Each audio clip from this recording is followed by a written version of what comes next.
right? Thanking God again. Let's call it Jeremiah 39, integrity, in this chapter that starts off with a timestamp, sort of, kind of the way we've seen it before. We're in the 9th year of King Zedekiah, in the 10th month of the year, until the 11th year of his reign, in the 4th month, I think it is. The king of Babylon is going to lay siege to Jerusalem and finally breach it in that 4th month of the 11th year. Understanding that the king and his officials are going to flee and they're going to be captured. They're going to be sentenced. Some are going to be executed and the rest are going to be exiled according to the word of the Lord.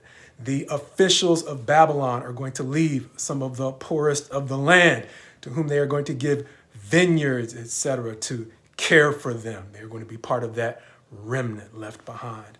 Verses 11 through 14, saying likewise, the officials of Babylon are going to be told to look after Jeremiah and put him in the care of the governor who is left in control, primarily for the remnant of those left behind in Judah.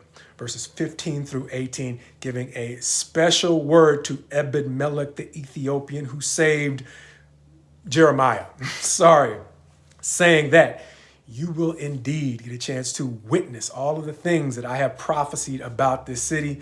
Of course, says the Lord, however, I will give you your life as a prize of war, pointing backwards to what we saw in some of the previous chapters, where Baruch, the secretary who acted as Jeremiah's emissary when Jeremiah started to have his movement restricted, as he became the focus of closer and closer scrutiny, the more his words attracted more and more negative attention. Baruch was the one who was still willing to risk himself to get the word out there when Jeremiah couldn't move freely.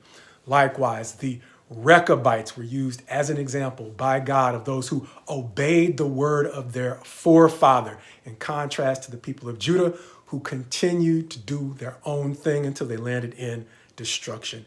Each of these examples of righteousness were people for whom God carved out a special measure of grace in the midst of the destruction going on around them, pointing back to what we talked about, going all the way back to the deliverance from Egyptian bondage, when the people of Israel were given a land of Goshen, in which none of the worst of the plagues was affecting them, as it was destroying the Egyptians around them, convincing them to finally free God's people. Well, God, as we understand, being impartial and fair, is now turning that same level of judgment on his own people, the remainder of Israel, the people of Judah, carving out amongst them a righteous remnant that he is protecting in the middle of his judgment.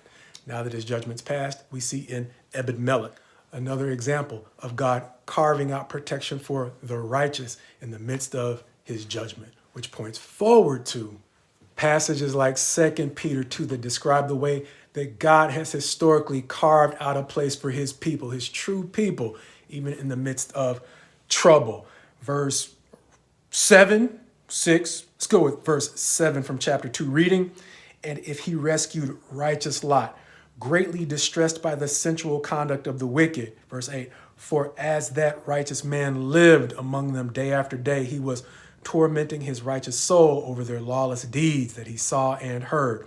Verse 9, then the Lord knows how to rescue the godly from trials and to keep the unrighteous under punishment until the day of judgment, and especially those who indulge in the lust of defiling passions and despise authority. This chapter in Jeremiah reminding us that even his people in positions of leadership who despise his authority, he is using the wicked to judge, understanding that Babylon is the hand through which he delivers the poorest of the land among his people, Judah, understanding that it didn't stop there, because the hand of Babylon is the one he used to deliver Jeremiah from his oppression at the hands of God's people. And then likewise, God ends the chapter by giving credit to the Ethiopian living among them for being also, or likewise, a hand through which Jeremiah, his manservant, was saved from the oppression of God's people. Understanding that Judah's lack of integrity did not somehow make Babylon righteous. However, even in Babylon's wickedness, they maintained a higher level of integrity than the quote unquote people of God, reminding me that the old adage still seems to hold true. The more things change, the more they stay the same. Understanding that we are living in times where the decline of integrity amongst God's people does not all of a sudden make the wicked righteous, but it may fairly beg the question, why is it that the poor and powerless amongst God's people far too often find it easier to find justice and mercy from the unrighteous than they do from those who self-identify as God's people?